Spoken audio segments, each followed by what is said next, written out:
Beto, Beto, Beto, Beto.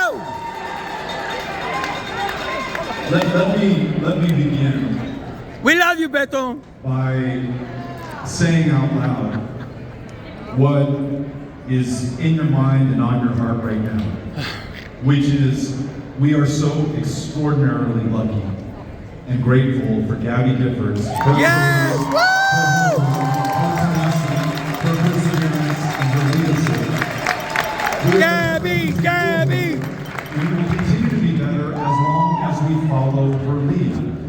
She just gave us the operating instructions for what it is going to take to win. One word after the other, one foot after the other, one action after the other. That is how we're going to get there. And listening to her, seeing her in action, leaves me far more hopeful and optimistic than I would be otherwise. So many of you I first met in that 2017 and 2018 campaign here in Texas. Yeah! Woo! Woo!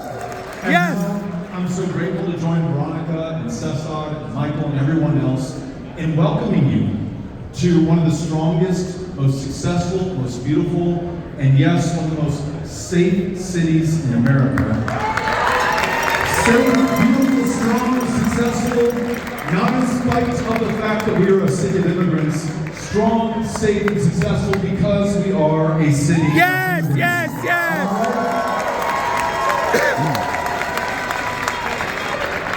I don't know if I've told you this before, but in the 2018 campaign, I went to every one of the 254 counties in Texas. Yes, you did! Heard that one before?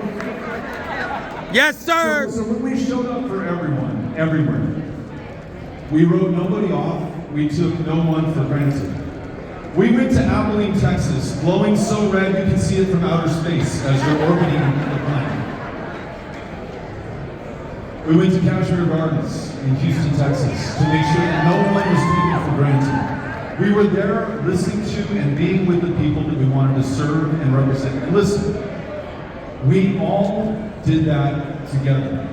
And at the end of the day, though I may not have beaten Ted Cruz, we came very close. We produced more votes than had ever been seen in a midterm election in the state of Texas. Yes, we did! Young voter turnout of 5% Yes! in the midterm election. First Democrat since LBJ in 1964 to win the 5 Yes, major yes, metro woo! areas and their surrounding counties. But most importantly, you saw 12 insurgent Democrats beat 12 incumbent Republicans in the State House. You saw criminal courts of appeals victories, judicial victories, county courts, and in Harris County, the most diverse county in America, 17 black women were elected to judicial positions, changing the face of criminal justice in the process. Beto!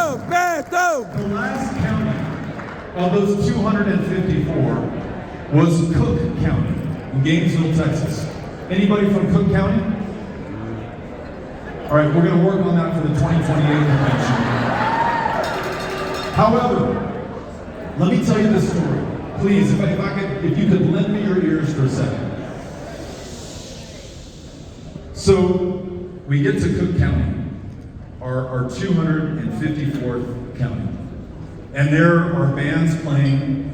There's red, white, and blue bunting at the old train station, which if you've been to Cook County, and it sounds like none of you have, but if you go there, you'll see it. It was this magical, beautiful summer day. And as we're walking into the train station to give a speech and to meet all the people who are there to greet us, this guy tells me a story about that train station. He says, hey, Beto, back in 1943 and 1944, an entire division of Texas boys and men from all over the state converged here to begin their training to serve in World War II. Now they came from big cities like El Paso and Houston. They came from small towns like Gainesville. They were Democrats, they were Republicans, they were independents, they were Christians, they were Muslims, they were Jews, they were atheists, but they were Americans before they were anything else. Yes, sir! And after they trained there in Cook County, that whole division, Those young men got on the trains in that train station. Those trains took them to the coast. They boarded ships that took them across the Atlantic. They finished their training in England. And on this day, 80 years ago, those young Texas men who had trained in Cook County landed on the shores of Normandy. They joined 73,000 Americans, the largest amphibious assault in the history of humankind. And what were they fighting for? To stop fascism across the sea and to defend democracy here at home. Yes. And ladies and gentlemen, they were literally decimated. 1 out of every 10 who landed was either injured or killed just on that first day, June 6, 1944. And as our president, Joe Biden, is there right now commemorating their sacrifice and their heroism, we have a candidate for the other major party, the nominee for the presidency, who wants to bring Germanic fascism to this country, who's talked about starting an American Reich, who describes immigrants as those who poison the blood of America, a line that you could have lifted out of Mein Kampf or out of the mouth of Adolf Hitler. He says he will be a dictator on day one and describes this election as the final battle. And yet, despite all of that, I have hope. I'll tell you another anniversary that we're celebrating today. 58 years ago, 1966, James Meredith, who had integrated the University of Mississippi in Oxford, began a one-man civil rights and voting rights march across the state of Mississippi. And for having the courage of his convictions, he was shot down by a white nationalist terrorist, just like that white nationalist terrorist who showed up in El Paso on the 3rd of August, 2019. But for having the courage of his convictions, for his tenacity and his heroism, and that of John Lewis and Septima Clark, and right here, Lawrence Aaron Nixon, we have in this country the Civil Rights Act of 1964 and the Voting Rights Act of 1965. And yet, in this state right now, it is harder to cast a ballot, it is harder to register to vote than in any other place in America. Greg Abbott and his henchmen are targeting the people of Texas with the most vile form of suppression and intimidation that we have ever seen. 700 polling place closures, a racial gerrymander of our state, and the most extreme voter ID in America. And yet, I have hope. And I'll tell you why. This last story, 51 years ago, 3 Texas women, Jane Roe, Sarah Weddington, Linda Coffey, prevail upon an all-male United States Supreme Court to win the right to make their own decisions about their own bodies, their own future, and their own health care. No one came from outside of Texas to rescue Texas women. It was Texas women who rescued the rest of this country. And it's only Texas women who rescued this country again. Yes! Woo! Whatever the challenges before us, we know that we can overcome them because we've overcome them before against much greater odds. And Yes, if you sir. think about it, everyone that I just described, those 3 extraordinary Texas women, James Meredith, the men who landed at Normandy on D-Day 80 years ago, they have passed on their service, their sacrifice, their struggle to us at this moment in this generation. And what we do with this inheritance, whether we squander it or capitalize on it and expand it, will define us in the eyes of our kids in the pages of history and will determine what is possible going forward.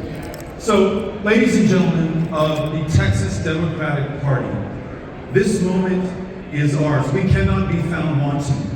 We must meet this moment by making sure that we do everything we can with what we have where we are. For our part, we're out there registering Democratic voters every single day, staying in touch with them and making sure that they turn out.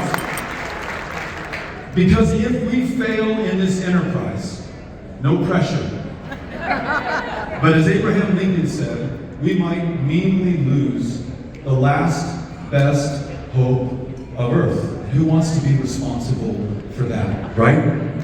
So, to end where I began, that extraordinary campaign that we were all a part of in 2018, a campaign not about the candidate, not even about the political party, but about the people of Texas, got us within 215,000 votes of Cancun Cruz.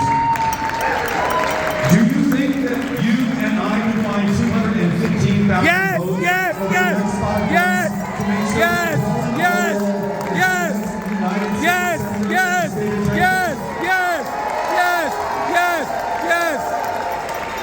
Let us follow the footsteps of the heroes that have preceded us. Let us live up to the great tradition and fulfill the promise of the United States of America and the great state of Texas. Ladies and gentlemen, have a great convention. Thank you for coming to